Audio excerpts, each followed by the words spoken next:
ఈరోజు నాకు దెంగులు తప్పరా. ఈ డొక్కు బండి ఒకటి వేసుకొచ్చాను, తొందరగా డెలివరీ చేద్దామంటే.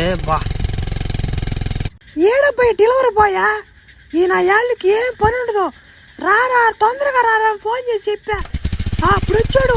మేడం మేడం ఏమనుకోబాకండి మేడం, లేట్ అయిపోయింది మేడం. మేడం ఈ రోజు నా బండి రిపేర్ అయిపోయింది మేడం, 7 రోజులు బండి వేసుకొచ్చాను మేడం, బండి కూడా బాగాలేదు మేడం. మేడం ఏమనుకోకుండా ఆర్డర్ తీసుకోండి మేడం, రిటర్న్ ఇవ్వకండి మేడం, మళ్ళీ నా ఉద్యోగం పోద్ది మేడం. కాదురా, నువ్వు డెలివరీ బాయే కదా, నువ్వు ఒక మంచి బండి కొనుక్కోవచ్చు కదా. వాళ్ళు నా మాట గంట అయింది ఆర్డర్ పెట్టినేనా, ఆకలికి తట్టుకోలేక నా మాట అన్నంలో నీళ్ళు పోసుకుని ఎరా తెగానరా సత్తు కూడా నీ దెబ్బకే. మేడం సారీ మేడం, ఏమనుకోబాకండి మేడం, ఇంకోసారి ఇది రిపీట్ చేయండి మేడం. ఒరే నువ్వు రిపీట్ చేసేదానికి నీకు ఉత్సాహం ఉంటే కదంట్రా, తీసిపోయి దెంగేలాగా చేస్తా చూడు. నాకు ఈరోజు ఆకలితో మాడిచ్చావు కాబట్టి నీ ఉత్సాహం ఉండదు, నా మాట ఉండదు.